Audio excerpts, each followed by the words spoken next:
Bien, primeramente nosotros tenemos que referirnos al Caribe nicaragüense como una entidad sociogeográfica e histórica que se ha venido configurando y que tiene que ver con sus procesos de desarrollo, y en el proceso de desarrollo entran entonces en juego algunos elementos que han determinado por qué nosotros somos hoy regiones autónomas con una diversidad étnico-cultural muy presente desde sus raíces culturales, pero que también presentan una serie de elementos propios de las identidades heredadas de la ancestría afrodescendiente y de la ancestría indígena. Cuando nosotros vamos a referirnos a la historia de la costa caribe de Nicaragua, tenemos que hacer un corte en tres momentos fundamentales. Uno, que se habla de antes de 1492, después de 1492 hasta los años 1800 y de los 1800 en adelante. ¿Por qué nosotros nos referimos inicialmente a antes de 1492? Es decir, todas y todos conocemos, y eso nos han enseñado, que 1492 fue que inició el descubrimiento de este territorio poblado por una diversidad de pueblos, ¿verdad?, iniciada por la corona española a través de Cristóbal Colón, con el famoso cuento de la presencia de las tres carabelas, de la Niña, la Pinta, la Santa María, y que la pobre reina Isabel, la reina de España, el rey Fernando de Aragón habían tenido que vender sus joyas para financiar estas expediciones de descubrimiento de las nuevas Indias, como se les conoció en su primer momento. Pero la gran sorpresa de los europeos, y en este caso fundamentalmente de los españoles, fue que cuando arribaron a tierras continentales de las que hoy se conoce América, a Viayala, para nuestros pueblos indígenas, nuestros pueblos ancestrales, ya aquí había presencia de una diversidad de pueblos. Cuando los primeros europeos que llegaron a esta tierra, en la tierra de Nicaragua, la tierra de la costa caribe, estamos hablando de 13 de octubre, 13 de octubre de 1492, con el último viaje de Cristóbal Colón, y que su historia tiene que ver con el circunvalar de Honduras hacia acá, pasando por Cabo Gracias a Dios después de una tempestad,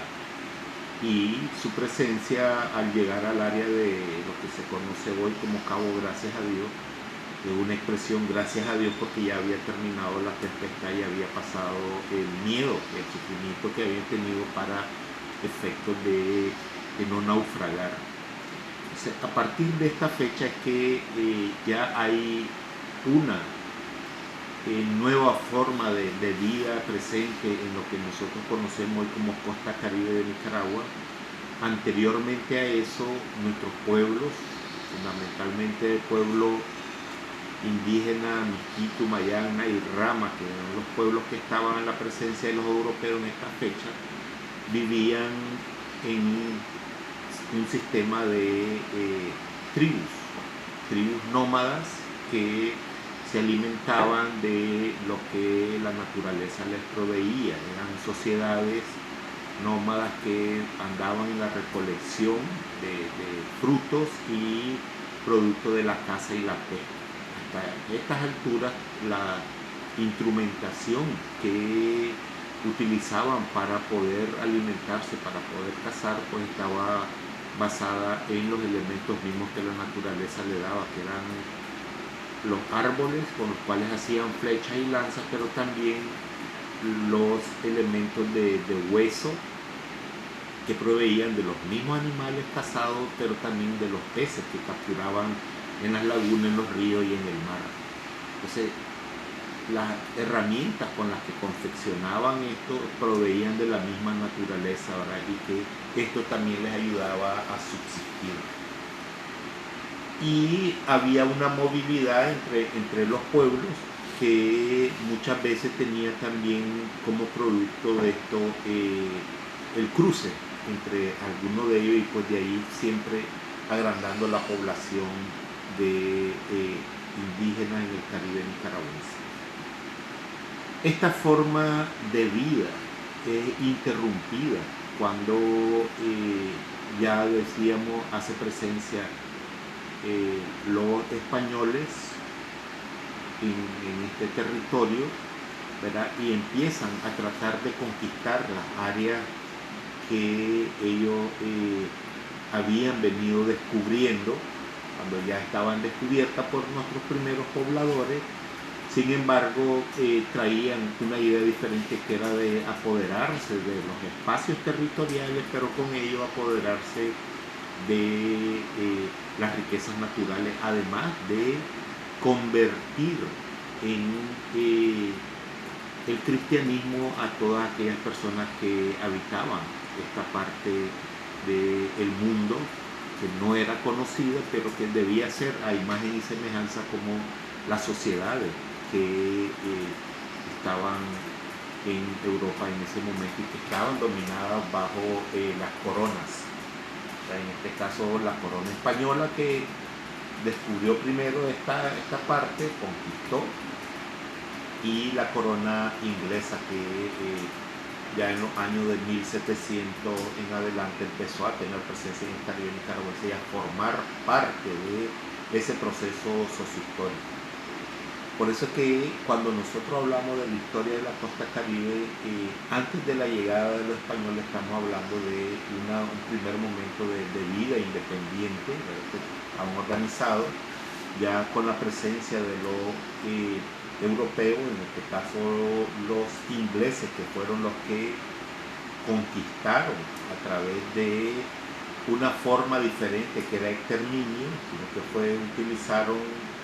lo que se llama el protectorado de la Mosquitia, la instauración del reinado de la Mosquitia, como un sistema más sutil para establecer una alianza económico-militar con los pobladores del Caribe nicaragüense para tener control sobre este territorio. A esto le llamamos nosotros la época de dominación, conquista y colonización de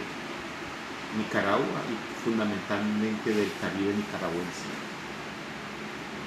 Mientras que en el Pacífico de Nicaragua, desde 1492, que hizo presencia los españoles, hasta 1821, que se declara la independencia de Nicaragua de la Capitanía General de Guatemala,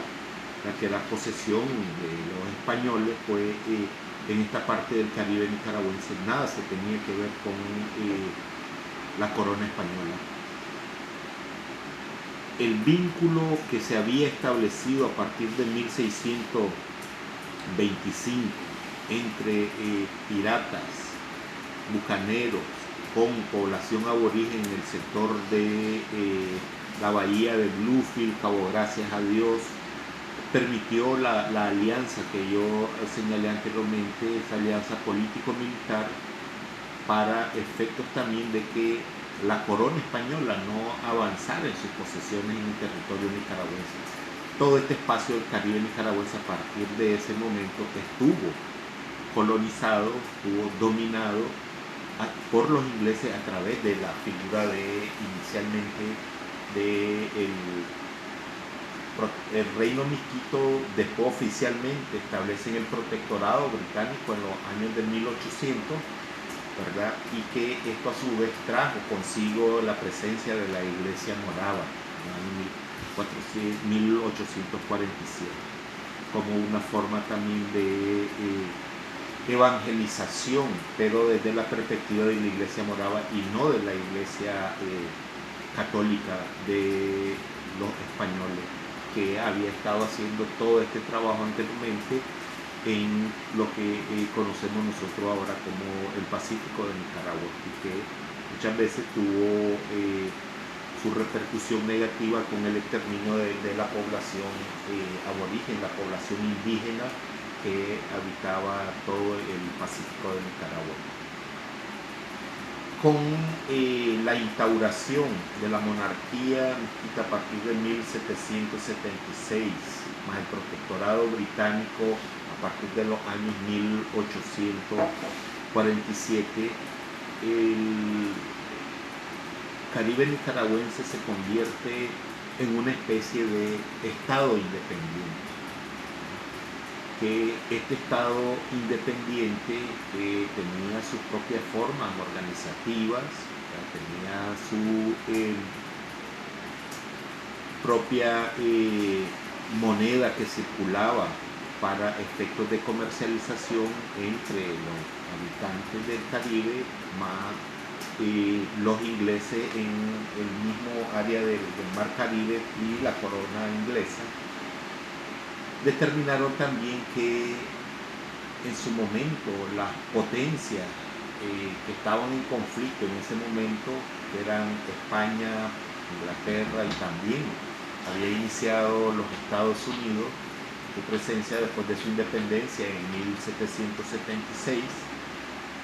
a disputarse la hegemonía del control de este territorio por su ubicación estratégica en el Caribe para la dominación de los distintos espacios territoriales y marítimos. Hay varias acciones internacionales jurídicas que se dan, entre ellos uno que fue el que nosotros más conocemos, que es en 1860 el Tratado de Managua o Tratado Celedón-White, donde en ese momento se reconoce la soberanía de Nicaragua sobre el territorio del Caribe nicaragüense, en ese momento conocido como el territorio de la Mosquita. Sin embargo, el Estado de Nicaragua no hace presencia en ese momento, sigue estando presente los ingleses, pero ya con una estructura diferente de dominación a través de lo que se llamó el jefe de la reserva. En ese tratado se determina la creación de una reserva especial para los pueblos que habitaban el Caribe nicaragüense, y aquí entran los pueblos indígenas, Miskito, Mayana, con sus variantes lingüísticas, los ramas, pero también ya hay presencia de población afrodescendiente, garífona y creol. Entonces se hace un sistema organizativo que estaba encabezado por un jefe, había un consejo con 45 miembros, con un sistema bicameral, tenían dos cámaras legislativas, una para ver los asuntos más económicos y otro para ver los asuntos más políticos, pero también estaba determinado por un sistema de aduana porque había un comercio fluido entre el Caribe nicaragüense y las posesiones de los ingleses también en el Caribe, en el Mar Caribe. Y esto significaba un movimiento aduanero bastante considerable. Esto perduró hasta que oficialmente la parte del Caribe nicaragüense que gozó a través de este tratado de 1860 de su primera autonomía,